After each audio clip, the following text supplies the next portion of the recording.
야고보서 5장 1절에서 6절까지의 말씀입니다.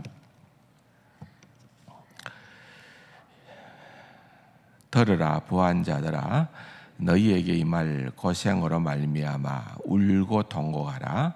너희 재물은 썩었고 너희 옷은 좀 먹었으며 너희 금과 은은 녹이 슬었으니 이 녹이 너희에게 증거가 되며 불같이 너희 살을 먹으리라. 너희가 말세에 재물을 쌓았도다. 보라, 너희 밭에서 추수한 품꾼에게 주지 아니한 삭시 소리 지르며 그 추수한 자의 우는 소리가 만군의 주의 귀에 들렸느니라. 너희가 땅에서 사치하고 방종하여 살육의 날에 너희 마음을 살찌게 하였도다. 너희는 의인을 정죄하고 죽였으나 그는 너희에게 대항하지 아니하였느니라. 아멘. 오늘 본문은 우리가 이 땅 위에 그리스도인으로서 어떠한 삶의 태도로 살아가야 하는가에 대한 아주 명확한 교훈을 주고 있습니다. 한마디로 얘기하면은 우리는 심판을 대비하며 살아야 된다라고 하는 말씀입니다. 1절을 보면은 그 시작을 들으라 그렇게 시작을 하죠.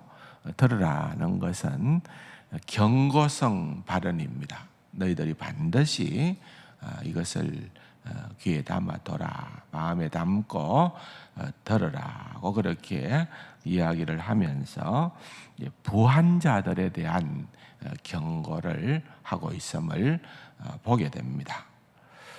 근데 여러분 먼저 아셔야 되는 것은 성경 전체를 놓고 볼 때에 어디에도 성경 어디에도 부 자체에 대하여서 정죄를 하는 그러한 본문은 단 한 군데도 없습니다.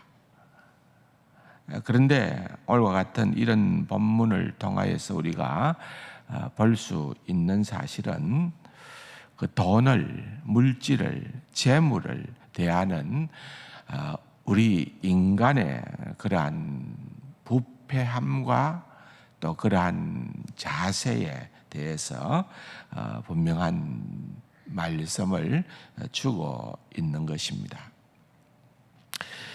오늘 본문에 보면은 우리말 성경에는 두 번 재물이라는 표현이 나오죠.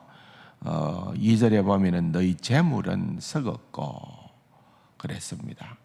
여기에 나오는 이 재물은 폴로토스라는 헬라 말인데 이것은 일반적으로 우리가 생각하는 그런 어떤 뭐라 그럴까요? 돈 또는 부함이라는 그런 의미로서 사용하였던 단어입니다.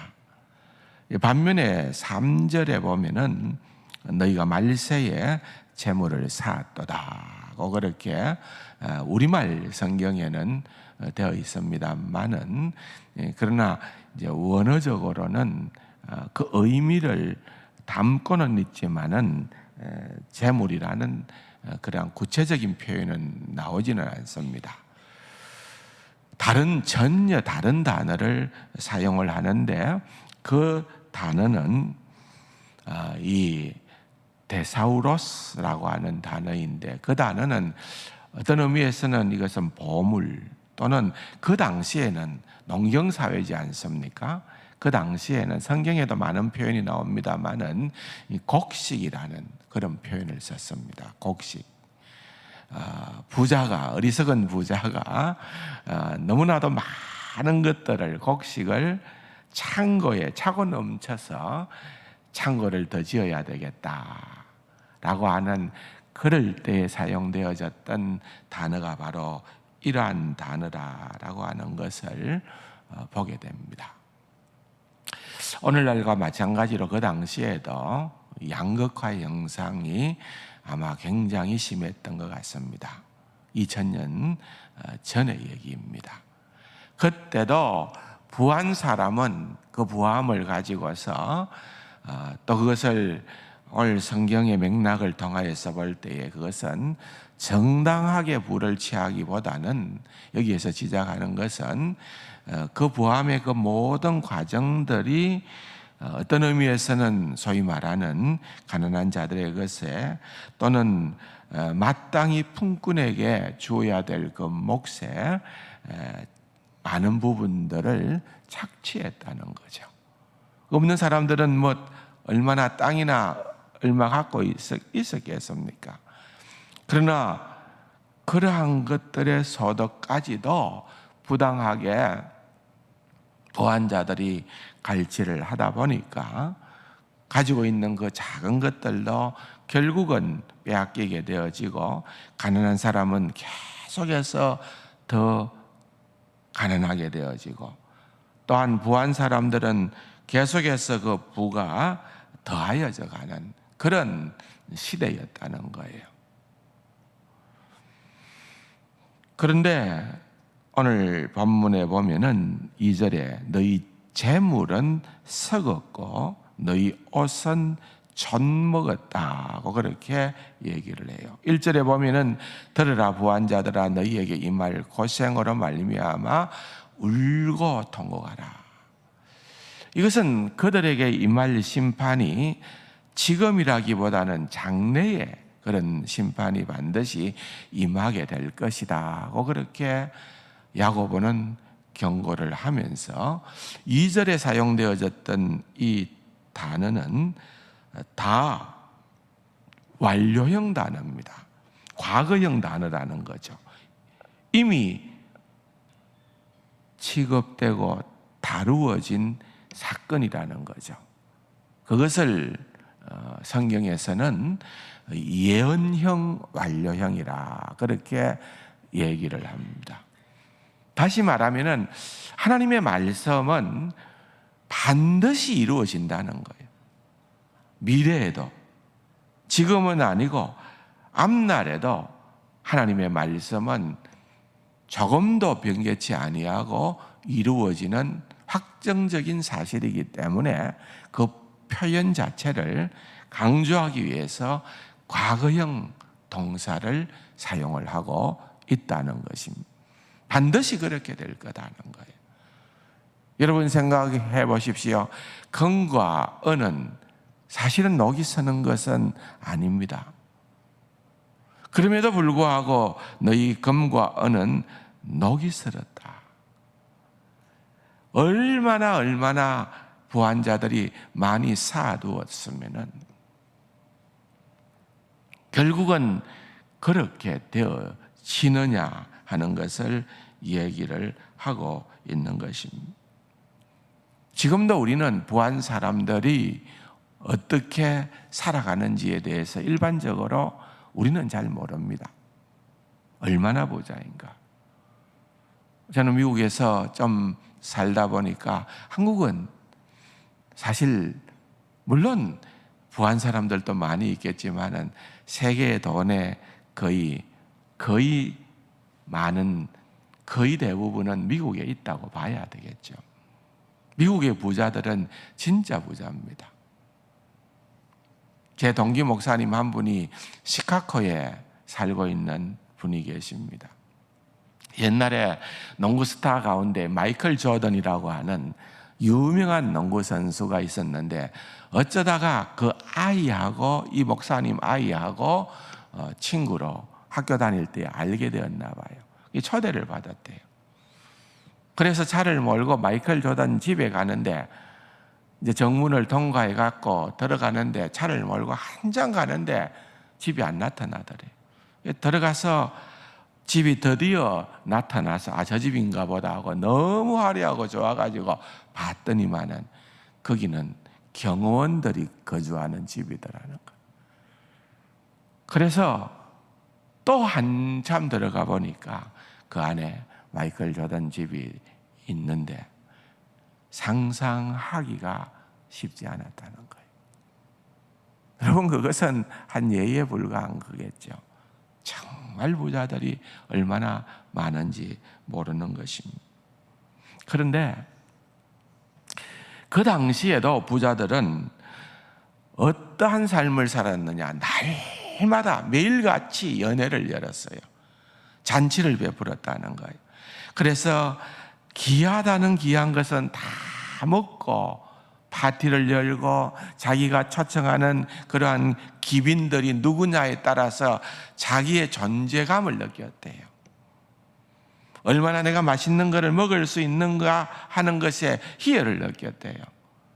그래서 여러분들이 아시는 것처럼 미련하게도 그들이 먹은 것을 또 밖에 나가서 토하고 배를 비워서 다시 들어와서 또 먹고, 그러한 어리석은 행동을 했다는 거예요. 뿐만 아닙니다. 일반인들은 상상할 수 없는 호화로운 옷을 입었다는 거예요. 그리고 돈을 흥청망청 그렇게 쓰기도 하고, 그럼에도 불구하고 주체할 수 없을 만큼 차곡차곡 그들의 창고를 크게 짓고 지으면서 쌓아두는 것입니다. 그래서 그 모든 과정들이 정당하지도 아니하고 그들은 그것을 가지고 자기 자신만을 위해서 살아가는 그러한 이들을 향하여서 야고보가 경고를 하고 있습니다. 너희들의 삶이 이 땅의 삶이 다가 아니다. 반드시 심판이 있다는 거예요. 여러분, 심판을 생각하면은 떠올려지는 인물이 누굽니까? 여러분, 에녹입니다. 에녹은 365세를 살았는데 그 가운데에 하나님과 300년을 동행하였으며 그리고 죽음을 보지 아니하고 하늘로 올리웠던 인물입니다. 그러면은 여러분, 365세를 살았는데 300년을 하나님과 동행했다 하면은 그가 65세가 되고 이어서 300년 아니겠습니까? 그의 생애에 도대체 어떠한 일이 있었느냐는 거예요. 65세가 되던 해에 어떤 계기가 있었기에 그가 그 뒤로 하나님과 함께 300년을 동행을 했느냐는 거죠. 여러분 잘 아시는 것처럼 에녹은 그가 65세에 아들을 얻게 됩니다. 그가 누굽니까? 머두셀라예요. 여러분, 그가 얻은 아들이 머두셀라고, 그 머두셀라는 하나님 앞에서는 특별한 자녀였습니다.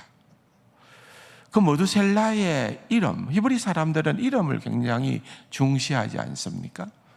그 머두셀라의 이름은 이 자녀가 죽으면 심판이 임한다는 뜻입니다. 여러분 생각을 해보십시오. 에녹이 자녀를 얻습니다. 그런데 그 자녀의 이름이 머두셀라입니다. 이 자녀가 죽으면은 하나님의 심판이 임한다는 겁니다. 생각을 해보십시오. 그는 하루하루의 삶이 머두셀라를 보면서 늘 하나님의 심판을 생각하지 않을 수가 없었습니다. 지난주에 듣게 된 소식이었습니다마는 제가 아는 후배 목사님이 목회하는 교회에 선교팀이 몽골을 갔었어요.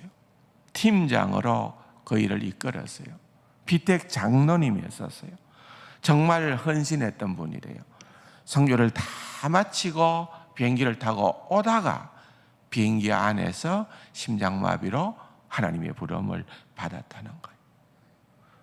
우리도 전진홍 집사님의 그런 죽음을 대할 수밖에 없었습니다만은 그런 일들이 일어났다는 거예요. 온 교우들이 정말 하나님 앞에 영광스러운 그러한 장례식을 거행을 했다는 겁니다. 교회장으로. 여러분, 사람은 알 수가 없는 겁니다. 에녹의 이름의 뜻은 선포하라, 증거하라라는 뜻입니다. 에녹은 하나님의 영광을 증거하는 것이 그의 삶의 목표였던 그러한 이름을 갖고 있었습니다. 그러나 그는 그럭저럭 아마 삶을 살았던 것 같습니다. 그런데 그가 정말 그의 삶의 전기가 된 것은 머두셀라를 얻음으로 말미암아서입니다. 머두셀라는 성경에 나타난 인류 역사 가운데에서 가장 오래 산 969세를 산 인물입니다. 그가 죽으면 하나님의 심판이 임한다고 했는데 그는 인류 역사 가운데 가장 오래 산 사람이라는 말은 하나님의 인내하심을 보여주는 거예요. 하나님의 심판에 오래 참으심을 보여주는 그러한 사건이었습니다. 여러분, 머두셀라가 죽던 해는 노아가 600살이 되던 해였습니다. 노아가 600세가 되던 그 해에 어떤 일이 났습니까? 우리가 아는 것처럼 하나님께서 홍수로 세상을 심판하십니다. 하나님의 약속은 명확합니다. 그래서 오늘 본문은 우리에게 그것을 얘기하는 거예요. 심판을 염두에 두고 살아라. 나는 돈이 없으니까, 나는 오늘 본문하고는 나는 아무런 상관이 없어. 이거는 부한 사람들에게만 해당되어져. 아니죠. 여러분, 우리의 주님을 알기 전에 우리의 삶의 상태도 사실은 오늘 본문에 나타나는 이 사람들과 별반 다를 바가 없다는 것을 우리는 알아야만 되는 것입니다. 그래서 오늘 우리가 부른 찬송은 나 같은 죄인 살리신 주 은혜 놀라와. 우리는 주님 앞에서 나를 살려주신 그 하나님의 은혜를 감사하면서 그렇게 하나님의 심판을 날마다 염두에 두며 살아가는 지혜로운 우리 세상 가족들이 다 될 수 있기를 주님의 이름으로 축원합니다. 말씀 생각하시면서 각자 기도하시고 돌아가시겠습니다.